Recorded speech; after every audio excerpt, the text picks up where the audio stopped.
పిల్ల ఉంటుంది, ఒక కిరస్తాని పిల్ల ఏం పాట పాడిందంటే, రాయి రప్ప మొక్క వద్దు చెట్టు పుట్ట మొక్క వద్దు.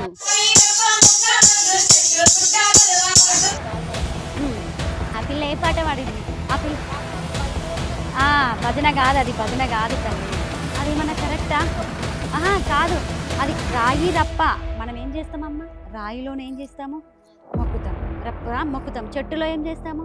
దేవుడు నన్ను మొక్కుతాం. కానీ ఆ పిల్ల చిన్న పిల్ల అమ్మ. ఇంత ఇది చూడండి, ఒక అమ్మవారి మహత్యం ఇక్కడ ఉంది కాబట్టి ఈ చెట్టు, అదే ఒక అమ్మవారి మహత్యం ఉంది కాబట్టి ఇంత పెద్ద చెట్టు ఇక్కడ ఉంది. చెట్టుని ఏం చేస్తాం మనం? మీరు అక్కడ ఏం చేస్తాం? పసుపొట్టు పెట్టి ఊది బట్టలు పెట్టి మొక్కుతావా లేదా? ఎంతమందికి నీడనిస్తుంది ఇది? ఎండాకాలం ఎంతమంది ఇక్కడ ఉంటారు? అది మనం ప్రకృతిలో దేవతగానే పూజిస్తాం కదా అమ్మవారిని. ఆ చిన్న పిల్ల రాయి రప్ప మొక్కవద్దు చెట్టు పుట్ట మొక్కవద్దు అంటే దానికి మన రాధమనోహర స్వామి గారు కూడా కౌంటర్ ఇచ్చారు.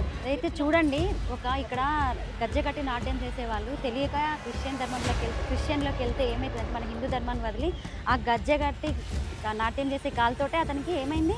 కాలు ఇరిగిపోయింది. అమ్మ తల్లి, నల్లమ్మ తల్లి, ఓకేనా? అయితే ఎల్లమ్మ తల్లి. అయితే మేము ఇక్కడికి వచ్చింది ఎందుకోసం వచ్చామంటామా, ఇక్కడ చాలా మంది మత మార్పులు జరుగుతున్నాయి. మీకు అటు సైడ్ చూస్తే ఉంటే అక్కడ ఏమైతుంది, అందరు దేంట్లోకి వెళ్ళిపోతున్నారు? క్రిస్టియన్ మతంలోకి పోతున్నారు. సరే, కిరస్తాన్, నిజంగానే వాళ్ళ పేరు కిరస్తాన్, కరెక్ట్ పెట్టినాం. అయితే నువ్వు నాకు ఒక ప్రశ్న వేసినావు, ఏమంటే అమ్మ మతాలు మారుతున్నారు కదా అంటే, నువ్వేమన్నావు? వచ్చిందేమో అన్నావు కదా.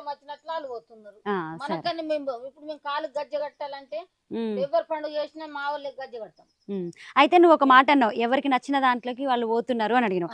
అట్లా ఎవరికి నచ్చిన దాంట్లోకి వాళ్ళు పోతే మనకు వచ్చే నష్టం ఏందమ్మా అని అడిగినావు కదా. మనకు నష్టం రాదా? ఇప్పుడు నువ్వు ఉన్నావు, పోయిన వాళ్ళకి వస్తుంది.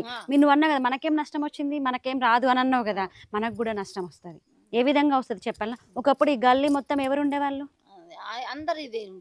ఏది ఉండేవాళ్ళు? మన అమ్మవారికి మొక్కేవాళ్ళు. కానీ ఇప్పుడు యేసుక్రీస్తుకి పోయిండ్రు. పోయిర్రు కదా. పోవడం వల్ల ఇప్పుడు ఫస్ట్ ఒక్కరు మారితే దాని తర్వాత ఏమైంది? ఇంకొక పక్కన వాళ్ళకి ఏమైంది? ఫస్ట్ ఒక్కరే మారింటారు ఆ గల్లీలో, తర్వాత ఏమైంది? దాని తర్వాత ఏమైంది? ఒక రోగం వస్తే, ఒక వైరస్ ఉంటుంది చూసినావా, కరోనా వైరస్ ఒకళ్ళ నుంచి ఒకళ్ళకి ఎట్లా వాకిందో, అది అంతకన్నా డేంజర్. కరోనా వైరస్ కన్నా మందులు ఉన్నాయి, కానీ ఈ కిరస్తానికి మందులే ఉన్నాయా? వాళ్ళు ఒకళ్ళ నుంచి ఒకళ్ళకి ఏం చేస్తారు? వ్యాప్తి చేస్తూ ఉంటారు. రేపటి రోజు ఏమవుతుంది? అది అక్కడెక్కడో నువ్వేమనుకుంటావు, గా పక్కన గల్లీ నాకేమొచ్చింది, నా అమ్మవారికి నేను పూజ చేసుకుంటున్నా అయిపోయిందంటావు. రేపు అది ఎక్కడి వరకు వస్తుంది? రేపు అది ఎక్కడికి వస్తుంది? ఆ మతం నీ పక్కింటికి వస్తుంది, నీ ఇంటికి వస్తుంది. రేపటి రోజు నీ కోడలికి ఏమైనా ప్రాబ్లం వచ్చిందంటే, నీ కూతురికి ఏమైనా ప్రాబ్లం వచ్చిందంటే ఫస్ట్ ఎవరు వస్తారు? కిరస్తాని వాళ్ళు చేంజ్ చేస్తారు నీకు. ఫస్ట్ నీకు నీ కోడలికి ఏం చేస్తారు? తగులాట పెడతారు. తగులాట పెట్టి ఆ విధంగా మనల్ని మతాలు మారుస్తున్నారమ్మ. చాలామంది మీరు చూసే ఉంటారు. అయితే మీరు ఇంత దండి దేవతను పెట్టుకున్నారు కదా తల్లి. ఒక పిల్ల ఉంటుంది, ఒక కిరస్తాని పిల్ల ఏం పాట పాడిందంటే, రాయి రప్ప మొక్క వద్దు చెట్టు పుట్ట మొక్క వద్దు. ఆ పిల్ల ఏ పాట పాడింది? ఆ పిల్ల భజన కాదు, అది భజన కాదు తల్లి. ఏమని పాడుతుంది తెలుసా? ఆ పిల్ల కిరస్తాని పిల్ల నెత్తిన కొంగేసుకొని ఏమంటదంటే, మీరు విన్నారు కదా, రాయి రప్ప మొక్క వద్దు చెట్టు పుట్ట మొక్క వద్దు అని పాడుతుంది. అదేమన్నా కరెక్టా? కాదు, అది రాయి రప్ప. మనం ఏం చేస్తామమ్మా? రాయిలోనే ఏం చేస్తాము? మొక్కుతాం. రప్ప మొక్కుతాం. చెట్టులో ఏం చేస్తాము?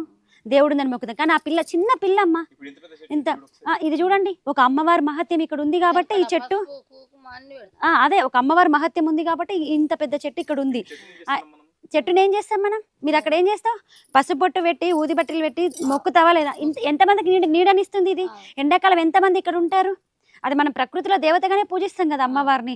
ఆ చిన్న పిల్ల రాయి రప్ప మొక్కవద్దు చెట్టు పుట్ట మొక్కవద్దు అంటే దానికి మన రాధమనోహర స్వామి గారు కూడా కౌంటర్ ఇచ్చారు. రాయి రప్ప మొక్కవద్దు చెట్టు పుట్ట మొక్కవద్దు అంటే, మరి 3 మేకుల చెక్కల దేవుడిని మేము గొలవాలనా? వాడు పాపుల దేవుడు, పాపిష్టి దేవుడు. మన దేవుడా? కాదు. కాబట్టి తల్లి, మీరు ఎక్కడో వచ్చింది అని ఆలోచించకుండా, మీ పక్కన ఇంత పెద్ద అమ్మావు కదా, నువ్వు ఇక్కడ పూజలు చేస్తూ ఉంటావు కదా, నువ్వు అన్నావు కాలికి గజ్జె కట్టండి, ఇక్కడ ఎవరు కడలు తీయరు, పెళ్లి కడవలు కానీ ఏదైనా తీయరు అన్నారు. అదేవిధంగా మీ సాంప్రదాయాన్ని మీరు కొనసాగించాలి అంటే మీ గల్లీ మొత్తాన్ని నువ్వు మార్చుకోవాలి. ఇప్పుడు ఎట్లయితే మేము నీకు దగ్గరికి వచ్చి చెప్పినా కదా, నువ్వు కూడా వాళ్ళ దగ్గరికి వెళ్ళి చెప్పు. ఒకసారి చెప్పినారు, 2 సార్లు చెప్పినారు, 3 సార్లు చెప్పినారు, 10 సార్లు చెప్పినారా? వింటారు. అయితే నువ్వు ఒక మాట అన్నావు, ఈ ముత్యాలమ్మ తల్లి దగ్గరికి వచ్చి ఏం కోరుకున్నా నెరవేరుతుంది.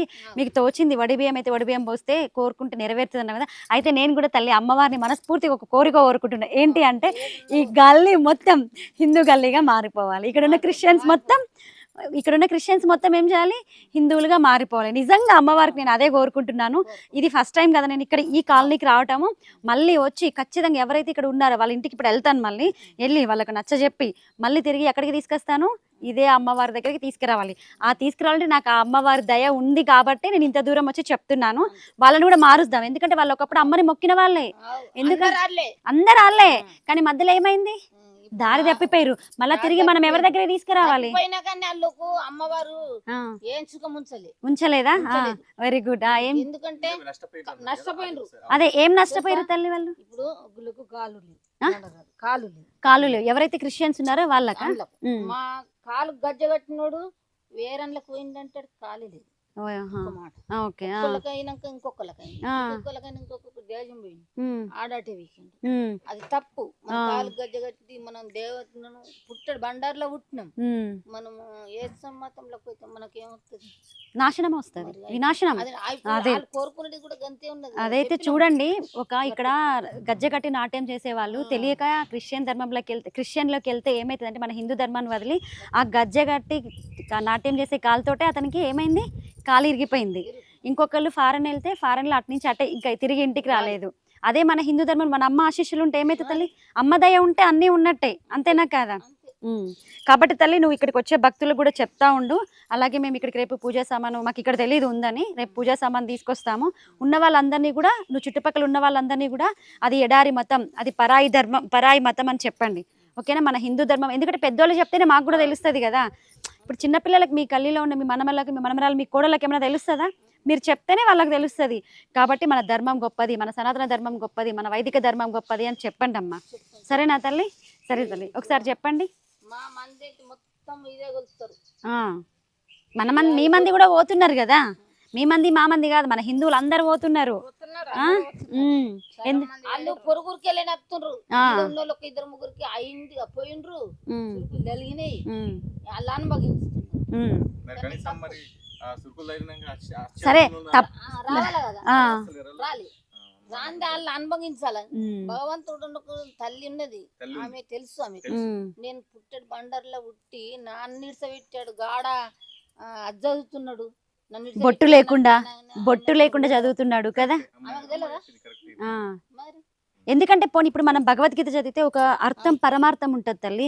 అదేది తొక్కలో బైబిల్ చదివితే వాళ్ళకి ఏమొస్తుంది చెప్పు? అందులో ఏమైనా నీతి నిజాయితీ ఉంటుందా?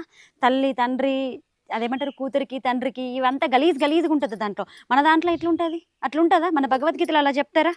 కాబట్టి తల్లి మీ దగ్గరికి వచ్చే భక్తులకు కూడా మీరు చెప్పండి, సరే? నేను మళ్ళీ ఈ కాలనీ మొత్తం హిందూ కాలనీగా మారిందాక ఈ కాలనీ నేను వదిలిపెట్టాను, సరేనా? ఖచ్చితంగా మార్చి తీద్దాం. ముత్యాలమ్మ తల్లి దయ వల్ల అందరం మారుద్దాం. ఉన్నదా? సరే, సంతోషం అమ్మ. మీలాంటి వాళ్ళ ఆశీర్వాదం ఖచ్చితంగా ఉంటుందన్నా చేసుకోండి. అయితే చూడండి, అమ్మ దయ ఉందని నాకు ముత్యాలమ్మ తల్లి తోటి ఆశీర్వాదం వచ్చింది. ఈ కాలనీ మొత్తం నెక్స్ట్ మన హిందువులుగా మారిపోతుంది. బొట్టు పెట్టి మరి నన్ను ఆశీర్వదించి పంపిస్తుంది యుద్ధానికి. గెలాల గెలుస్తాం. మీలాంటి వాళ్ళ ఆశీర్వాదం అమ్మ దయ ఉంటే గెలుస్తాం. రేపు వస్తాం తల్లి, ఇక్కడికి తీసుకొని వస్తాము. మీరు దీపం పెట్టండి.